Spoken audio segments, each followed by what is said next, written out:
Today we honor Milton Berle (1908 to 2002), a true pioneer of American comedy and one of the most influential entertainers of the 20th century, whose boundless energy and fearless humor helped shape modern show business across every major medium.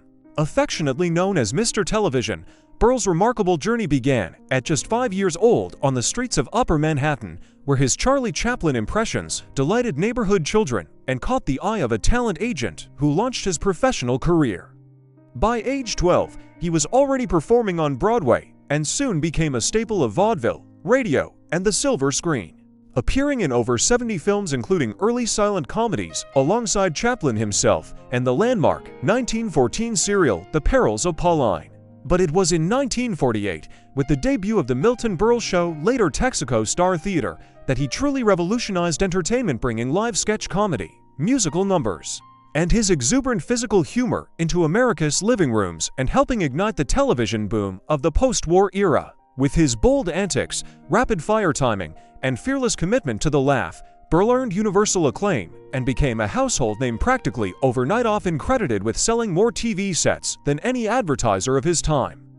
Even as styles evolved, he remained a vibrant presence, making cameos well into the 1990s and sharing his wit and wisdom in 3 best-selling memoirs. To watch Milton Berle was to witness comedy in its most joyful, unrestrained form. A performer who gave his all, embraced the absurd, and never forgot the power of making people smile. Thank you, Milton, for your trailblazing spirit, your infectious laughter, and for lighting up the stage, the screen, and generations of comedians who followed in your footsteps. Rest in joy, beloved legend. Your punchlines may have landed decades ago, but your legacy keeps us laughing still.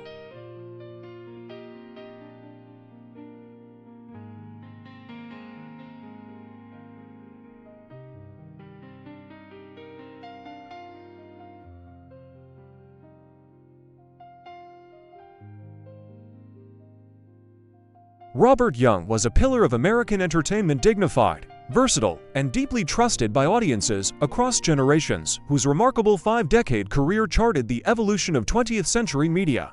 From silent era studios to the golden age of radio and the rise of television as a moral and emotional touchstone.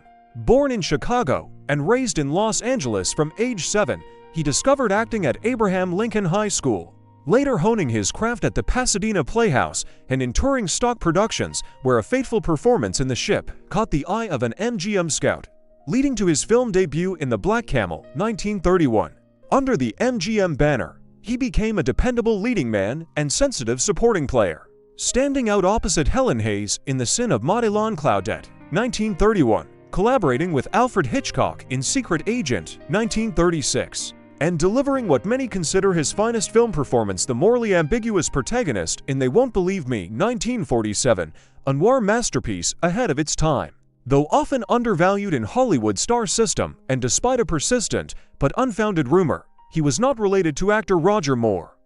His brother was actually named Joe Young, a prolific background actor. Young found his true calling in 1949 with Father Knows Best, first on radio and then on television 1954 to 1960, where his portrayal of Jim Anderson, the patient, wise, and deeply human patriarch, redefined the ideal American father for a generation, earning him 2 Emmy Awards and embedding the show in the cultural fabric of post-war America. After a decade-long hiatus in the 1960s, he made a triumphant return as the compassionate, principled Dr. Marcus Welby in the landmark medical drama Marcus Welby, MD, 1969 to 1976, a role that not only won him a 3rd Emmy, but also sparked national conversations about healthcare, ethics, and empathy. He later received widespread acclaim for his raw, courageous performance in the 1986 TV film Do You Remember Love, portraying a man confronting Alzheimer's long before the disease was widely understood or discussed. A devoted family man, Young's 60-year marriage to Betty Henderson, his high school sweetheart, was his anchor and joy. After her passing in 1994, he quietly withdrew from public life. He died peacefully of respiratory failure on July 21, 1998, at age 91, in Westlake Village, California. His private funeral at Forest Lawn, Glendale, attended only by family and cherished friends, reflected the humility and grace that defined him both on and off screen. Robert Young never sought flamboyance, but in Jim Anderson and Marcus Welby, He gave America to enduring ideals, that strength lies in kindness, and that true authority is earned through quiet integrity. He remains, in the words of ATV Guide Tribute, the man we all wished lived next door.